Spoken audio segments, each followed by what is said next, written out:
こんにちは、ペンタロウです。国内仕様の XSR155、果たして買うべきか買わざるべきか、ファミリーの R15 オーナーのペンタロウがガチで走ってレビューしたいと思います。1、走りやすいのか。XSR155 は軽量でエンジンもスムーズに回るのでとても走りやすいです。下道のストップ&ゴーは1速で VVA の切り替わる7000回転くらいまで回すとかなり俊敏にスタートできるのと、エンジンを回すのが爽快なのでついつい回し気味に走りたくなってきます。普通に車列の中で発進するときは早々にシフトアップしていってももたつくことはないので不自由はないですね。エンジンはヤマハの155、125シリーズ同様バルブタイミングの切り替わる VVA 搭載で、低回転のトルクは155にしては十分快適、高回転もスムーズに伸びていくので回せば高速道路の合流なども余裕です。ギアの対応速度も YZF-R15 と同じくこの通りで、かなり低めの回転でも許してくれるので雑なシフト管理でも割とちゃんと走ってくれるのも日常使いには気楽に付き合えてありがたいポイントです。エンジンの回転落ちも速すぎないのでクラッチ操作などが忙しくないのも良いですね。ペンタロウ個人的にはちょうどよく気楽にシフト操作できるバランスだと思います。旋回は普通のバーハンドルで楽々かと思いきや、ハンドル幅が広めなのでアウト側をしっかり押していかないと U ターンなどで思いのほか大回りになりやすいです。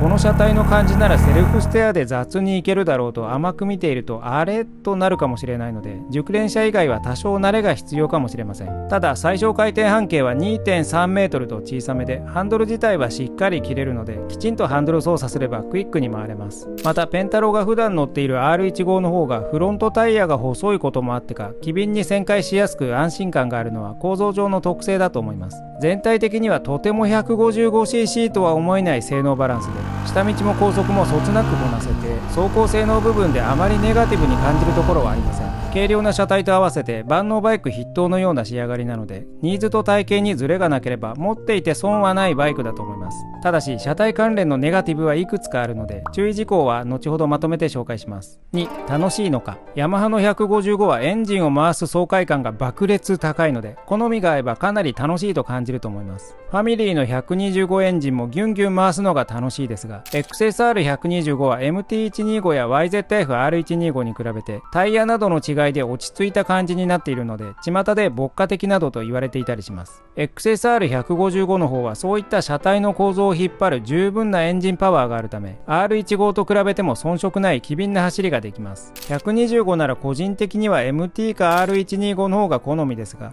155なら XSR も R15 も楽しいですね。比べると R15 の方がよりガンガン走れますが、その分 XSR155 はゆったり姿勢で長距離の疲労も少ないのでメリットが高いと思います。パワーはエンジンを回せばしっかり出るのでもっさり感はありません。公道でもコントロールしやすいくらいのパワー感で、正直このくらいでちょうどいいなと思える楽しさのバランスです。楽しく扱いやすいパワーとはいえ、実際はそんじょそこらの 250cc クラスに引けを取りません。具体的な 250cc クラスバイクとの比較は終盤でまとめていきます。3、どこへでも行けるのか。メーカーのキャッチコピーはどこへだって行ける自由な相棒とのことなので、本当にどこへでも走っていけるポテンシャルがあるのか、長距離ツーリング性能などにスポットを当てて紹介していきます。長距離走るのに重要な航続距離ですが、燃費リッター 48.1 キロ、タンク容量10リットル、計算すると481キロです。だいぶ長いですね。高速を使うとリッター50キロ余裕で出るので、長距離なら実際もっと伸びると思います。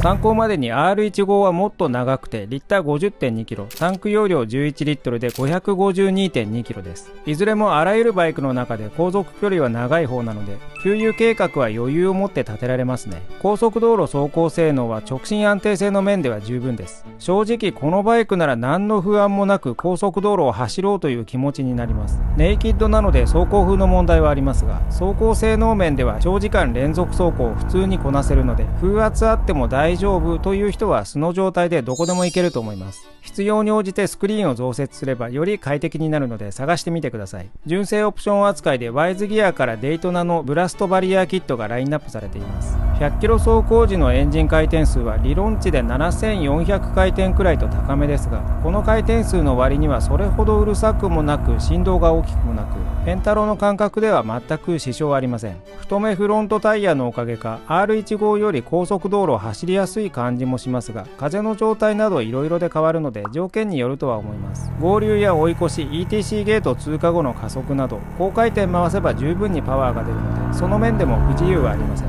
回すのが苦手な人でも追い越しなどかけなければ合流などは中回転くらいで普通に行けます。いずれにせよとても 155cc とは思えない高速道路走破性能で、155は高速乗れると言っても法律上乗れるって意味だよねという風な思い込みを一掃してくれるポテンシャルを持っています。クラッチレバーは 155cc なのでもともと軽いところ、アシストスリッパークラッチのおかげでほぼ空気くらいの軽さです。信号待ちでわざわざニュートラルにするまでもないくらいなので疲れなくていいですね。シート下は例によって物は入らず ETC 車載機くらいは入ります。キャリアやサイドバックサポートなど各社から出ているので積載したい人はどうにでもなりそうです。身長が高くなればなるほどバイクに求める一番重要な要素に近くなっていく膝と足首の窮屈さです。XSR155 はシートとステップの距離が 475mm くらいとシート高 810mm の割にはおいおいどうしたレベルの短さです。ハイパー前傾姿勢の XSR900GP と同じくらいの水準なのでまあだいぶ短いですね。 MT や R15 とステップ取り付け位置は共通だと思うので仕方ないのかと思いますが、シート高 750mm クラスの窮屈さなのが個人的に最大級の残念ポイントになっています。ペンタローは身長 175cm また下 82cm ですが、正直長時間走行はしたくない窮屈レベルでペダル位置をある程度下げて足首の負荷を下げてなんとかやりくりしてもあまり遠出はしなくなりそうです。4、地面は遠いか。ささやかれる足つきの悪さですが、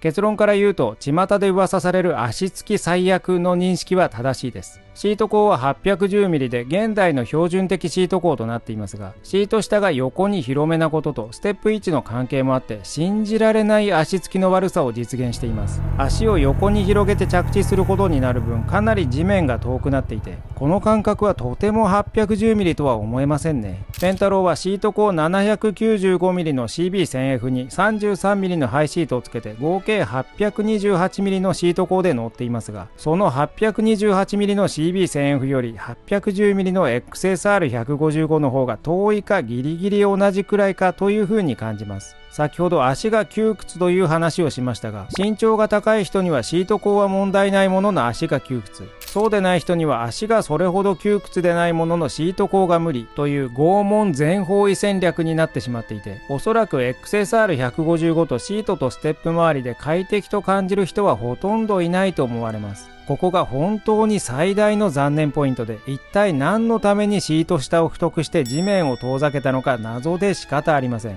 足つき問題の方の解決にはローダウンリンク部品があって、これをつけると 20mm 下がります。シンプルに地面が2センチ近くなるので、地面が遠いなぁと思ったら無理せずローダウンリンクを使うのが良さそうです。XSR125 の方には XSR125 ローというローダウン組み込みバージョンがあって、ローダウンリンクと合わせて 10mm 下がるローシートもついているのでセットで 30mm 下がります。 XSR155 ローはまだ出ていないんですが、イベントなどに出ていたので近いうち追加されるでしょうね。ただ XSR155 の地面が遠い問題はシートの高さよりシート下の横幅なので、シートが薄くなってもその分逆に足が横に広がりやすくなる可能性があるため、1センチ下がっても体感が変わらないか、人によっては逆に悪化したと感じるかもしれません。そのためローバージョンを待たずにローダウンリンクだけ組み込む想定でも良い気がします。5、便利に使えるか。メーターは丸いデジタルメーターで見づらくもありませんが見やすくもないです。距離や時間の表示が1種類しかできないという残念仕様で、